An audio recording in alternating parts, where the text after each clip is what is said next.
Hello everybody and welcome to the first C++ beginner tutorial.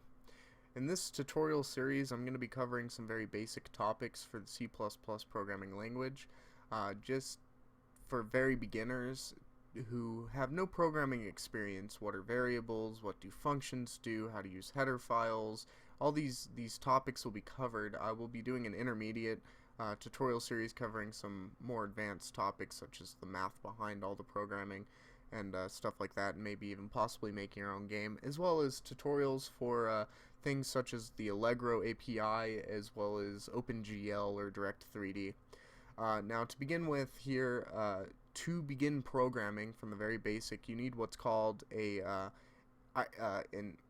IDE. That's an integrated development environment. And what this does is it has a text editor, a compiler, and a debugger all built into the same program.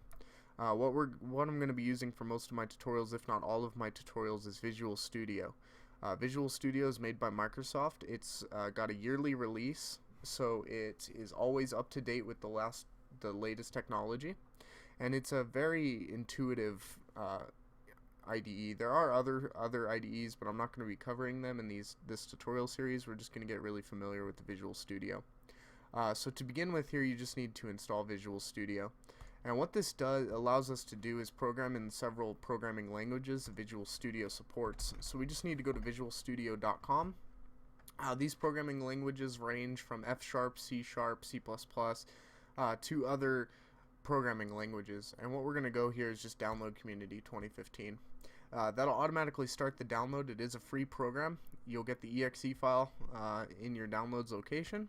We'll go ahead and open that up. I already have this installed, so I'm going to go ahead and just run through the steps to install it real quick and what we need to do to get it working properly for C++. Now, a side note is that when you're programming with C++, it doesn't include all of your all the files all in one spot. That's what makes it a little bit faster than stuff like Java. So it doesn't include all of the functionality from the get-go, so you do need to include special files for it to work, such as APIs. And an API is what it is. It adds classes and functions that you can use to further develop with, that you don't have to program yourself.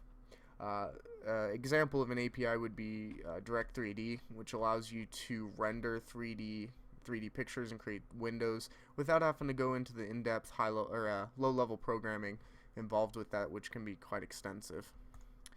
So I'm going to click Modify here because I already have it installed. When you are installing Visual Studio, it'll have a quick installation as well as a custom installation. The custom installation is the one you want to choose, and the main thing for this particular tutorial is going to be that you need the Visual C++, and quite possibly in later tutorials you're going to need cross-platform mobile development, and more specifically Visual C++ Mobile Development Kit. I would recommend installing everything. If you install everything Visual Studio, it comes out to about a 50 gig download file, so it's a really large program. But if you include just the C++, it's going to run you about 12 gigs. So once that's installed, it will take a fairly long time to install because, again, it is a very big program. You can go ahead and just open it up. So I'm going to open it up now and show you guys what it looks like when you first open it up, and we'll go ahead and create our first project as well as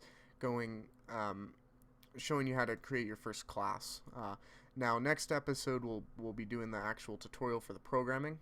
Now I'm gonna go ahead and just open up my directory where I save my projects at, and that's in my documents.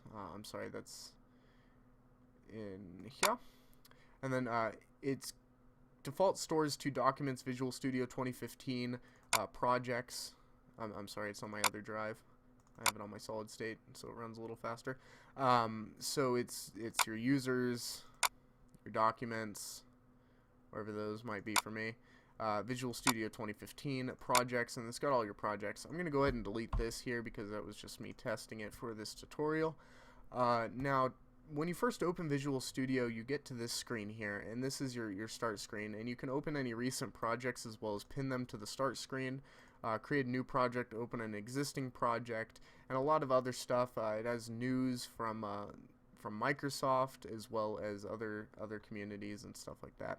But to start off with here, we can either click Start New Project or go to File, New Project, and then it's going to open this page which creates your new project.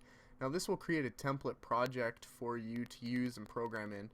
There's a lot of different projects, such as a Windows 32 console application. What that does is it allows you to program using the console with Windows. You actually don't need that. It's got DirectX 11, DirectX 12, blank app. It's got a bunch of different things. I'm going to start with an empty project. Make sure you have Visual C++ selected and just click Empty Project. I do like to start all of my projects as empty. That way I can only include what I would like to include in them. So then down here you select the name of the project. We're just going to name this C++ Beginner Tutorial, if I can spell correctly. Then you select the location. I'm just going to save it to the default location. The solution name doesn't really matter. That's just for C++. Most of the time it's just easier to keep it the name of the actual project. So you can go ahead and click OK here. It's going to build the project. That can take a minute or two, depending on the template. With the blank project, it's normally pretty quick. And you can see here in the Solution Explorer that you have all of your folders and references. Now with the blank project, everything is empty. If you do include if you do select like a Windows 32 application, it will have header files and source files pre-built in and ready to go for you. Now I'm going to go ahead and right click the source files folder. You can right click any of these folders to create the file, but I'm going to keep everything in the source files folder unless I'm making header files. Now there's two different types of items that you create when you're making an app or a game, and that is a .cpp file and a .h file. We're going to get more into header files in the future because that's rather complicated, but the CPP file is just your source code file that you would like. Now I'm going to go ahead and name this main. You can name it anything you want, but this is the starting file for the program. Every program that you create, every program in the world, has a starting class where it'll load in and it has the main function built in, and that's where the program starts. So this is our blank file here. We can type whatever, we can save it. It won't compile like that because it's random letters. But if you open up your projects folder and you go in to the C++ Beginner Tutorial or whatever project you made, you can see all your files here. This is your Visual Studio file. This is how you can open the project without opening Visual Studio. And this is your folder with all the stuff in it. And this is your C++ source. And if I were to go ahead and right click this and just click Open With like Notepad, then we'll see here that we can actually see and read the program with Notepad. So you can actually do any text editing in Notepad or Notepad++. It's just got the text editor built in. Now we're going to get more in depth to what belongs in here in future tutorials, more than likely. I do want to, before we end off this episode, I did want to cover one more thing that helps out with any programming problem. Now you can see here that I have this number 1 here, and this is your lines.